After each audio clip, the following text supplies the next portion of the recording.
Haleluya, saudara-saudaraku dari Korps Yogyakarta yang saya kasihi, selamat pagi, selamat mengikuti ibadah pada pagi hari ini. Dan saya akan menyampaikan firman Tuhan. Terima kasih atas permintaan OP dan serta Mayor Korps Yogyakarta. Saya dimintakan untuk menyampaikan rekaman firman Tuhan pada pagi hari ini. Salam dari Korps Manado, baik ofisir pemimpin maupun anggota Korps 1 Manado, untuk saudara-saudara yang terkasih di Korps Yogyakarta. Saudaraku dikasih Tuhan, pada pagi ini kita akan melihat sebuah judul, sudahkah kita memilih yang tepat? Sudahkah kita memilih yang tepat? Judul ini saya buatkan sesuai dengan penuntun yang disampaikan untuk minggu ini. Pembacaannya yaitu dari Yosua pasal yang ke-24 ayat 13 sampai dengan ayat yang ke-28. Saya membacakannya untuk saudara-saudara. Saudara-saudara juga bisa menyimaknya di Alkitab saudara-saudara sendiri. Ayat yang ke-14 dari Yosua 24. Maaf, saya mulai dari ayat 13. Demikianlah kuberikan kepadamu negeri yang kamu peroleh tanpa bersusah-susah, dan kota-kota yang tidak kamu dirikan, tetapi kamulah yang diam di dalamnya. Juga kebun-kebun anggur dan kebun-kebun zaitun yang tidak kamu tanami, kamulah yang makan hasilnya. Ayat 14. Oleh sebab itu, takutlah akan Tuhan dan beribadahlah kepadanya dengan tulus ikhlas dan setia. Jauhkanlah Allah yang kepadanya nenek moyangmu telah beribadah di seberang sungai Efrat dan di Mesir, dan beribadahlah kepada Tuhan. Tetapi jika kamu anggap tidak baik untuk beribadah kepada Tuhan, pilihlah pada hari ini pada siapa kamu akan beribadah. Allah yang kepadanya nenek moyangmu beribadah di seberang sungai Efrat, atau Allah orang Amori yang negerinya kamu diami ini. Tetapi aku dan seisi rumahku, kami akan beribadah kepada Tuhan. Lalu bangsa itu menjawab, jauhilah daripada kami meninggalkan Tuhan untuk beribadah kepada Allah lain. Sebab Tuhan, Allah kita, dialah yang telah menuntun kita dan nenek moyang kita dari tanah Mesir, dari rumah perbudakan, dan yang telah melakukan tanda-tanda mujizat yang besar di depan mata kita sendiri, dan yang telah melindungi kita sepanjang jalan yang kita tempuh, dan di antara semua bangsa yang kita lalui. Tuhan menghalau semua bangsa dan orang Amori penduduk negeri ini dari depan kita. Kami pun akan beribadah kepada Tuhan, sebab dialah Allah kita. Ayat yang ke-19. Tetapi Yosua berkata kepada bangsa itu, tidakkah kamu sanggup beribadah kepada Tuhan? Sebab dialah Allah yang kudus, dialah Allah yang cemburu. Ia tidak akan mengampuni kesalahan dan dosamu. Apabila kamu meninggalkan Tuhan dan beribadah kepada Allah asing, maka ia akan berbalik daripadamu dan melakukan yang tidak baik kepada kamu, serta membinasakan kamu, setelah ia melakukan yang baik kepada kamu dahulu. Tetapi bangsa itu berkata kepada Yosua, tidak hanya kepada Tuhan saja kami akan beribadah. Kemudian berkatalah Yosua kepada bangsa itu, kamulah saksi terhadap kamu sendiri bahwa kamu telah memilih Tuhan untuk beribadah kepadanya. Jawab mereka, kamilah saksi. Ia berkata, maka sekarang jauhilah Allah asing yang ada di tengah-tengah kamu, dan condongkanlah hatimu kepada Tuhan Allah Israel. Lalu jawab bangsa itu kepada Yosua, kepada Tuhan Allah kita kami akan beribadah, dan firman-Nya akan kami dengarkan. Ayat yang ke-25. Pada hari itu juga Yosua mengikat perjanjian dengan bangsa itu, dan membuat ketetapan dan peraturan bagi mereka di Sikem. Yosua menuliskan semuanya itu dalam kitab hukum Allah. Lalu ia mengambil batu yang besar dan mendirikannya di sana di bawah pohon besar di tempat kudus Tuhan. Kata Yosua kepada seluruh bangsa itu, sesungguhnya batu inilah akan menjadi saksi terhadap kita, sebab telah didengarnya segala firman Tuhan yang diucapkannya kepada kita. Sebab itu batu ini akan menjadi saksi terhadap kami, supaya kamu jangan menyangkal Allahmu. Sesudah itu Yosua melepas bangsa itu pergi masing-masing ke milik pusakanya. Saudaraku yang dikasihi Tuhan, kalau kita bicara tentang memilih mana yang baik, mana yang tidak baik, maka tidak bisa disangkal saudara-saudara bahwa pada hakikatnya hidup ini selalu setiap hari, setiap saat, setiap menit diperhadapkan pada suatu pilihan. Bukan satu pilihan saja saudara, tapi mungkin banyak sekali pilihan yang ada di depan kita. Bagaimana kita menyikapi hidup ini, saudara-saudaraku yang dikasihi Tuhan, tergantung dari pilihan yang kita ambil. Tergantung dari pilihan yang ada di hadapan kita yang banyak itu, dan kemudian kita mengambilnya salah satu. Pilihan mau berbuat baikkah atau berbuat yang tidak baik? Pilihan mau bekerjakah atau mau bermalas-malasan, saudara? Pilihan mau menolong orang atau cuek saja? Pilihan mau melihat orang lain sebagai sahabat atau sebagai teman, atau kita memilih orang lain sebagai musuh kita? Pilihan mau marah-marah atau mau senyum, saudara? Dan banyak lagi pilihan-pilihan lain. Kalau saya minta saudara memilih, di hadapan saudara ini ada 2 jeruk, ya. Yang di ujung ini di atas lebih kecil dari yang di bawah. Ya, mungkin saudara akan memilih yang besar, tapi mungkin asam. Atau memilih yang kecil, tapi mungkin manis. Pilihan-pilihan seperti ini seringkali membingungkan kita. Saudara mau ambil yang mana? Ya, karena ini rekaman, saudara-saudaraku dari Korps Jogja tentu tidak bisa datang menerobos gambar yang ada di layar dan mengambil atau memilih salah satu ini. Ini hanya sebuah ilustrasi saja, bahwa kalau kita diperhadapkan pada pilihan, maka pasti kita akan melakukan pilihan yang mana yang kita ambil, ya, dari 2 jeruk ini. Kita belum tahu apakah dia manis atau tidak, dan tentu nanti kita akan membukanya dan merasakannya, mengecapnya. Anda bebas memilih. Itu kata Ziglar. Dia seorang motivator, saudara, dan seorang inspirator yang terkenal. Anda bebas memilih, katanya. Namun pilihan yang Anda pilih hari ini akan menentukan apa yang akan Anda miliki, akan jadi apa Anda nanti, dan apa yang akan Anda lakukan pada masa depan Anda. Apa yang Anda pilih sekarang, itulah yang akan saudara nikmati ke depannya. Saudaraku dikasihi Tuhan, saudaraku dari Korps Jogja yang pagi ini mengikuti ibadah di Korps, ataupun mungkin nanti dalam rekaman bisa mengikutinya nanti di rumah. Ada sebuah cerita yang saya ingin sampaikan, saudara. Sebuah cerita kuno dari Yunani. Pada suatu ketika ada seorang pemuda mendatangi seorang bijak yang namanya Aristoteles. Dia hendak menguji hikmat filosof Yunani ini yang terkenal. Kita semua sudah tahu tentu. Apalagi anggota-anggota kita yang muda-muda, yang kuliah, yang sekolah, tentu sudah tahu siapa itu Aristoteles ini. Dia seorang filsuf Yunani yang terkenal. Si pemuda ini datang menghadap filsuf Yunani tadi. Dia ingin mencoba menguji hikmat dari filsuf ini. Dia membawa seekor burung, anak burung yang kecil di tangannya, dan dia taruh di belakang tubuhnya, ya. Dia taruh di belakang tubuhnya. Ketika berhadapan dengan Aristoteles, dia menyampaikan pada Bapak dengan tangan di belakang, menurut Bapak, anak burung ini hidup atau mati? Anak muda itu berpikir, jika Aristoteles menjawab mati, maka ia akan melepas burung itu dan terbang. Berarti salah jawabannya. Tapi kalau Aristoteles menjawabnya burung itu hidup, dia langsung pencet aja leher burung itu, kemudian tunjukkan, Bapak salah, ya. Burung yang saya bawa ini adalah burung yang mati.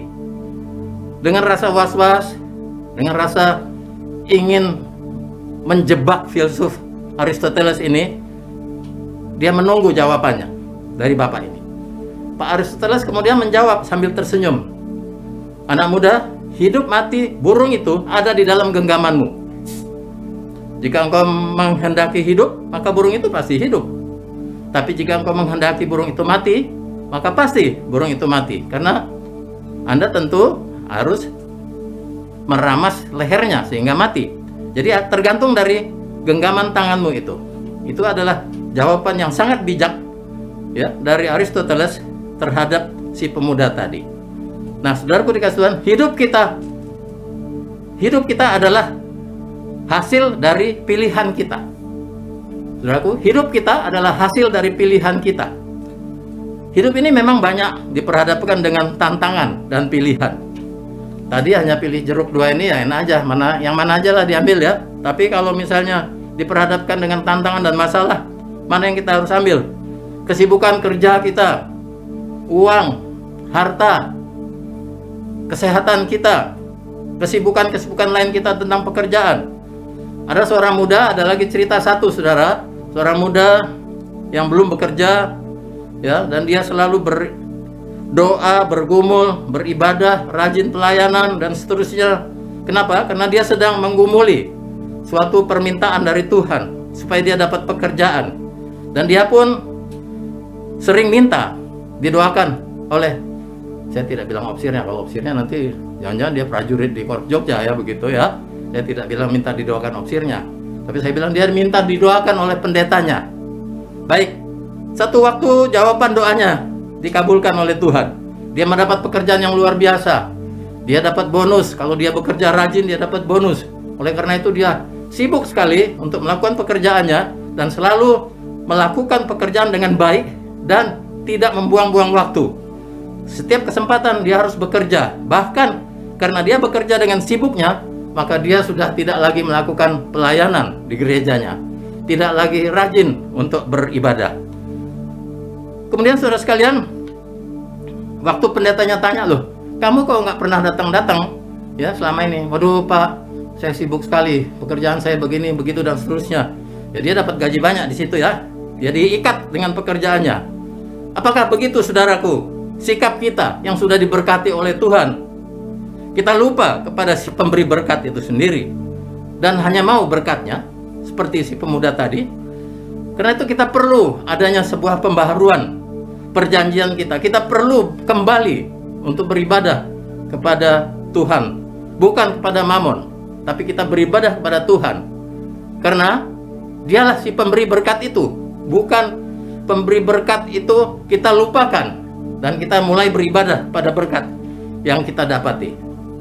Kisah tentang Yosua, saudara-saudara sekalian, terjadi di saat umat Israel sudah berhasil mendiami tanah perjanjian beberapa waktu lamanya. Dan saat itu Yosua sudah menjadi tua dan lanjut usianya.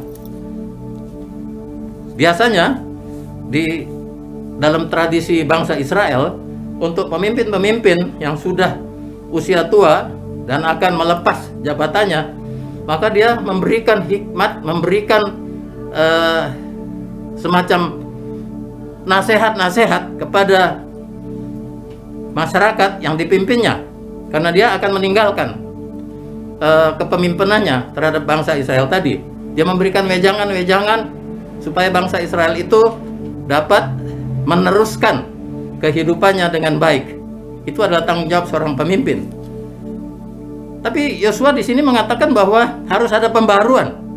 Karena Yosua mendapati bahwa umatnya itu dalam perjalanan waktu ya selalu mengkhianati perjanjiannya, selalu berubah hatinya, selalu berpindah ke lain hati karena mereka sudah diberkati, sudah ditolong oleh Tuhan. Nah, saudaraku yang dikasih Tuhan, siapakah yang dipanggil oleh Yosua untuk mendengarkan wejangannya?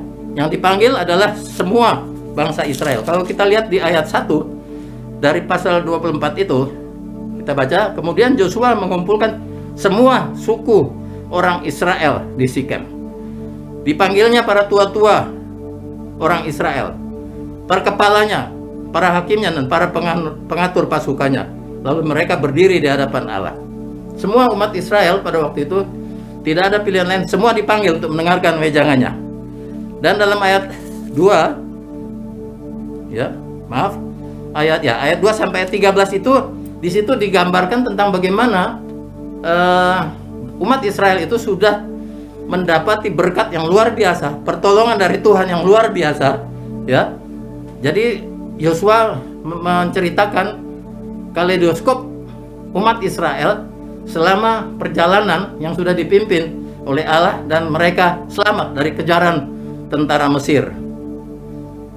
Kita sudah mengalami kasih setia. Umat Israel masa kini pun sudah mengalami kasih setia itu. Sudah mengalami pertolongan Tuhan. Sudah mengalami berkat Tuhan yang luar biasa, saudara. Tapi ada kecenderungan, ada tendensi, ada kemauan untuk melupakan Tuhan yang sudah menolong kita pada waktu yang lalu. Kalau kita lihat ayat 14 sampai ayat 15, seluruh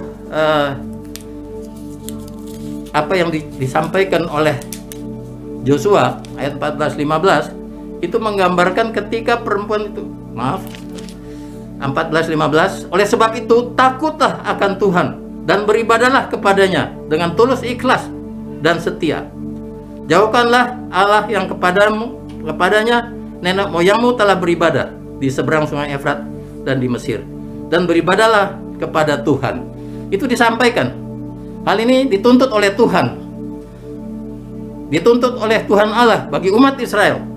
Itu pidato dari Yosua, supaya kita tetap setia, umat Israel tetap setia dan hanya beribadah kepada Tuhan. Sebagaimana kesetiaan Tuhan dalam memimpin umat Israel pada waktu itu. Ada beberapa hal yang menarik, paling tidak 5 hal yang menarik yang kita bisa jadikan pelajaran dari pembacaan kita tadi yang cukup panjang. Yang pertama, saudara-saudara, menarik untuk kita simak bahwa Yosua itu cukup bijaksana untuk mengetahui bahwa ada kemungkinan pilihan lain. Dia katakan di sana bahwa apakah kamu akan beribadah pada Allah yang kepadanya nenek moyangmu beribadah di seberang sungai Efrat? Allahnya huruf kecil. Atau Allah orang Amori yang negerinya kamu diami? Atau beribadah kepada Tuhan Allah huruf besar. Umat diberikan kesempatan untuk menjatuhkan pilihan. Umat diberikan kesempatan untuk memilih. Sebagaimana tadi saya contohkan, untuk memilih satu di antara 2 jeruk ini. Yang mana yang akan dipilih oleh umat Israel? Pelajaran kedua, saudara sekalian, yang pertama, bijaksana Yosua menyampaikan pilihan-pilihan. Yang kedua, sebelum umat menyatakan pilihan mereka, Yosua dengan mantap menyatakan pilihannya. Dikatakan dalam ayat 15, tetapi aku dan seisi rumahku, kami akan beribadah kepada Tuhan. Perhatikan kalimat ini, saudara. Bayangkan bagaimana caranya Yosua menyampaikan sikapnya. Itulah sebagai pemimpin yang bijaksana. Pemimpin harus memberitahukan, inilah pilihan yang saya pilih.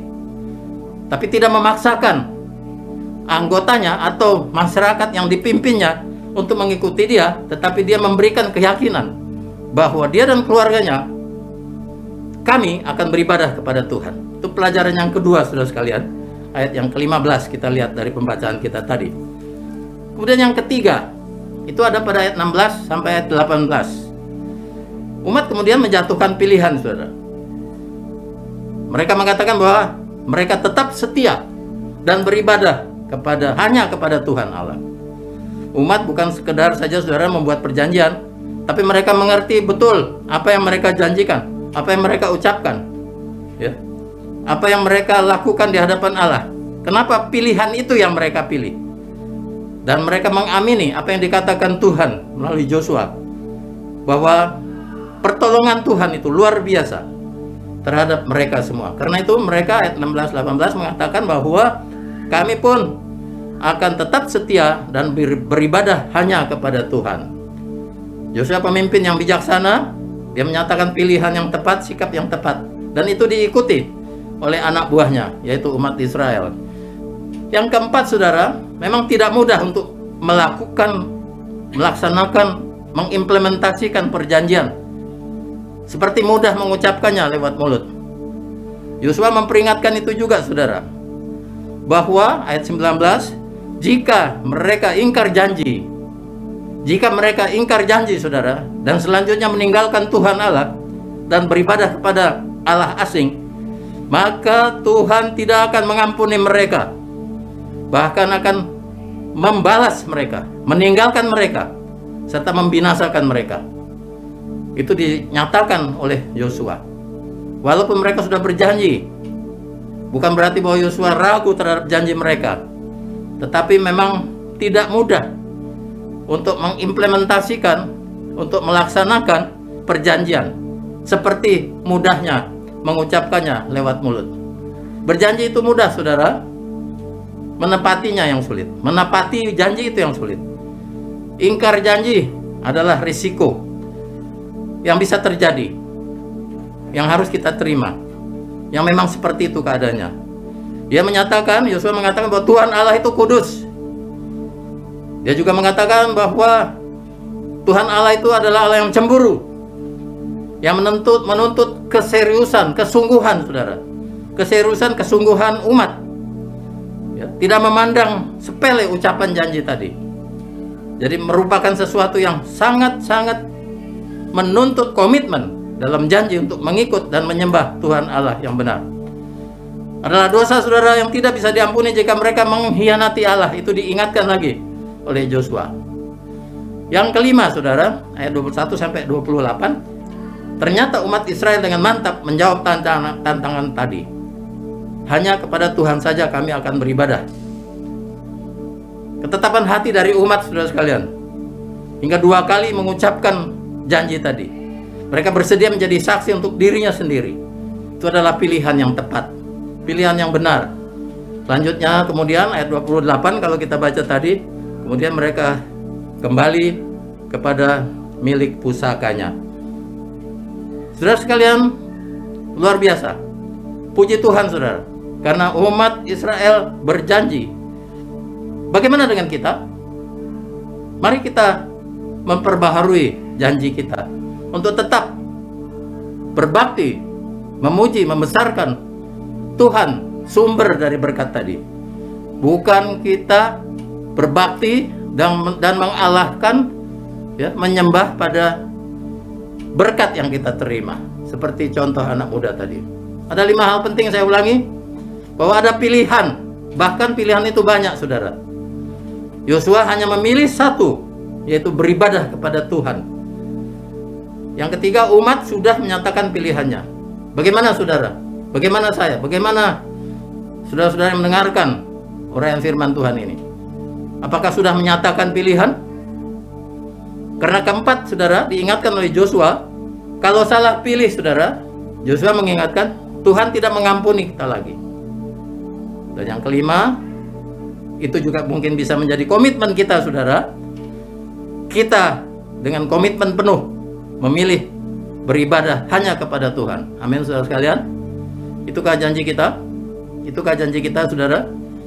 Setelah sekian lama, saudara-saudaraku, kita hidup dengan suasana pandemi, penuh ketakutan, ketidakpastian, kecemasan. Masihkah kita tetap bisa, setelah kita mendapat berkat luar biasa sepanjang kehidupan kita, saudara, akankah kita melupakan si pemberi berkat itu? Setelah kita mengalami pertolongan Tuhan yang luar biasa, masih tetap setiakah kita kepadanya? Setelah kita memperingati hari kematian, kebangkitan, dan Paskah, hari kemenangan Yesus Kristus atas maut, sudahkah kita berkomitmen, saudara, mau beribadah hanya kepada Dia? Jawabannya ada pada saudara-saudara dan pada diri saya sendiri. Kita renungkan, kita tenang sejenak, 1-2 menit, untuk memperbaharui komitmen kita, bahwa kita hanya mau beribadah kepada Dia, Allah Bapa, Anak yang sudah mati di kayu salib dan bangkit, dan nanti kita akan rayakan hari kenaikannya ke surga untuk menyiapkan tempat bagi kita. Apakah hanya kepada Dia kita mau beribadah, saudara? Jawablah. Saya akan berdoa bersama saudara-saudara. Terima kasih Tuhan, karena pagi ini kami bisa berkomitmen untuk terus beribadah kepada Tuhan, untuk selalu ingat Tuhan sebagai pemberi berkat, keselamatan, dan pertolongan bagi kami. Biarlah Tuhan pada pagi hari ini kami bisa memperbaharui komitmen kami untuk tetap setia mengikut Tuhan, dan tetap setia untuk mengikuti perintah-Mu, bukan mengikuti perintah dari dunia ini, tapi biarlah kami bisa setia untuk mengikut Tuhan. Dalam kepengikutan kami, seringkali kami banyak kekurangan, tetapi kami percaya Tuhan, bahwa Engkau akan melengkapi kami melalui Roh Kudus Tuhan yang Kau janjikan untuk menolong kami. Kami percaya, kami akan ditolong oleh Tuhan. Terima kasih Tuhan. Di dalam nama Tuhan Yesus, kami berkomitmen untuk selalu mengikut Tuhan. Haleluya. Amin.